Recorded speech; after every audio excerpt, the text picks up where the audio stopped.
의사복. 안녕하세요. 삼성서울병원 의료사회복지사 구미현입니다. 오늘은 알지알지의 특별한 손님들을 모셨는데요. 소아청소년과 완화의료팀을 소개합니다. 안녕하세요.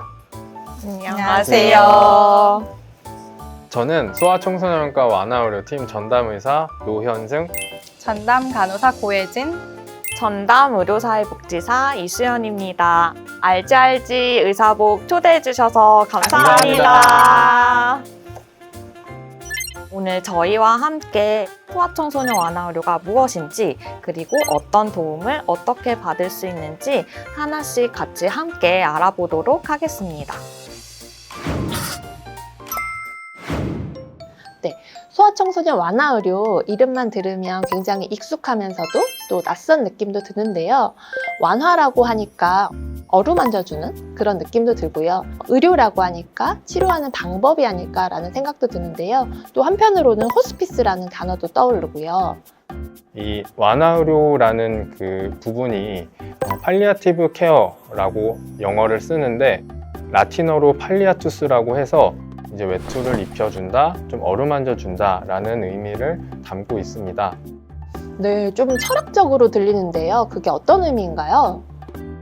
소아청소년 완화의료는 현대의학의 발전과 함께 이 중증 질환을 가진 아이들의 생존율이 최근 증가하면서 만들어진 영역이라고 볼 수 있습니다. 이 중증 질환, 생명을 위협하는 질환들의 예후가 사실 상당히 좀 불확실한 측면이 있습니다. 그러다 보니까 보호자 그리고 환자 모두 좀 불안감을 안고 살아가는 상황이고, 그 과정에서의 치료 역시 함께 좀 스트레스를 받는 그런 경우가 많아지고 있었습니다. 소아청소년 완화의료는 이런 시간이 단순히 그냥 치료를 받는 시간이 아니라 그 전체 삶의 일부가 될 수 있도록 저희 팀에서 함께 도와드리고, 그리고 고민하고 의사소통하는 그런 영역이라고 보시면 될 것 같습니다. 중증질환 환자와 가족들의 어려움을 좀 단어 그대로 완화시켜준다는 게 바로 핵심이군요. 네, 맞습니다. 잘 이해하신 것 같습니다. 그렇다면 이 소아청소년 완화의료는 언제부터 시작이 됐나요? 네, 소아청소년 완화의료는 2018년부터 보건복지부에서 운영하고 있는 사업입니다. 전국의 12개의 기관이 소아청소년 완화의료 사업을 운영하고 있고, 삼성서울병원은 작년 2023년 3월에 소아청소년 완화의료팀이 신설돼서 자문형 서비스를 제공하고 있습니다. 그러면 이 소아청소년 완화의료 혹시 누가 받을 수 있나요? 네, 먼저 소아청소년 완화의료는 생명에 위협이 되는 질환을 진단받고 치료받고 있는 우리 만 24세 이하의 소아청소년 환자와 그 가족을 대상으로 합니다. 여기서 포인트는 환자의 가족 또한 완화의료 대상자라는 점입니다. 맞아요. 치료받다 보면 환자도 굉장히 힘들지만 사실 가족분들도 어려움이 크거든요. 그렇다면 소아청소년 완화의료는 언제 필요할까요? 혹시 호스피스처럼 그 치료의 마지막 단계에서만 혹시 하는 건가요? 진단받은 시점부터 환자와 가족에게 완화의료적 돌봄이 필요하다고 판단되는 경우 언제든지 이용하실 수 있습니다. 때문에 치료의 과정 속에서 예기치 못하게 아이의 마지막 순간을 함께하기도 합니다. 그런 경우엔 자문형 생애말기 돌봄을 제공하기도 합니다. 정말 중요한 부분이네요. 그렇다면 이 소아청소년 완화의료를 서비스를 이용하려면 어떻게 해야 되나요? 먼저 저희는 기존의 치료와 병행하여 제공하고 있는 자문형 서비스이기 때문에 지금 주로 치료 중인 진료과의 담당 의사와 먼저 상의해 주셔야 합니다.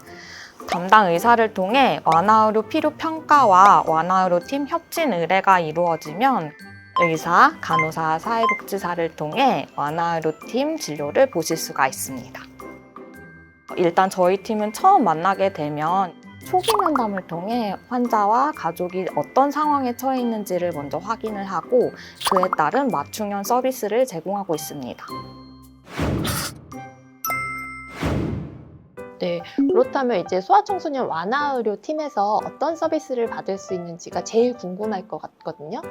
네, 소아청소년 완화의료팀에서는 크게 중증 질환 소아청소년 환자와 가족이 경험하는 신체적, 심리정서적, 사회적 어려움을 모두 다루고 있는데요. 그래서 저희 팀이 의사, 간호사, 의료사회복지사, 그리고 심리 전문가와 요법치료사로 구성된 이유이기도 합니다. 아이의 발달 상태, 그리고 아이의 그런 주변 환경을 다 고려해서 통증이나 증상에 대한 평가를 함께 하고 그에 대한 이제 약물적 치료나 또 비약물적 치료를 함께 고민하고 있습니다. 저희는 자문형 진료를 보고 있기 때문에 진료과 의료진과 상의를 충분히 한 후에 치료를 함께 진행을 하고 있습니다.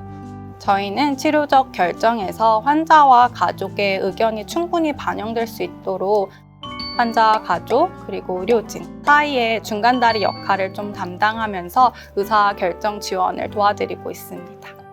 이외에 중증 질환으로 치료를 받고 있는 우리 아이들의 경우 장기간 입원 치료가 필요한 경우도 많고 때로는 의료기기를 좀 새롭게 가지고 가정으로 퇴원하는 경우도 많습니다.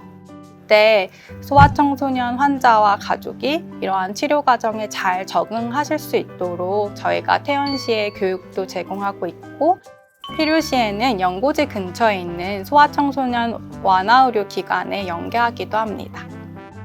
소아청소년기에 있는 우리 아이들은 끊임없이 발달하는 시기에 있기 때문에 이러한 심리정서적인 어려움들에 대해서 완화의료팀에 지지적 면담을 제공하고 있고 필요시에는 요법치료사나 심리전문가 아니면 정신건강의학과의 전문의 연계를 도와드리기도 합니다. 중증 질환을 가지고 일상에 재적응하는 데 도움이 되는 사회적 제도나 지역사회 자원을 연계해드리고 있으니 사회적인 문제와 관련된 고민들도 함께 나누실 수 있습니다. 네, 알면 지원받는 의료사회복지. 오늘은 소아청소년 완화의료제도에 대해서 이야기를 들어봤는데요. 마지막으로 영상을 보고 있는 우리 알지 여러분들께 전하고 싶은 말씀이 있으시다고요. 이 중증 질환, 그리고 생명을 위협하는 질환을 안고 살아가는 이 과정을 치료 여정이라고 표현을 합니다. 고단할 수도 있고 조금 고달플 수도 있고 힘들 수도 있지만 그런 여정 속에서 저희 완화의료팀이 동반자가 되어서 함께 치료를 도와드릴 테니 언제든지 편하게 문을 두드려 주셨으면 좋겠습니다. 네, 소아청소년 완화의료팀 저희 알지에서 소중한 정보 나눠주셔서 정말 감사합니다. 삼성서울병원 사회공헌팀은 환자와 가족분들을 위해 알기 쉬운 의료사회복지 정보로 찾아뵙도록 하겠습니다. 알지 의사복 감사합니다.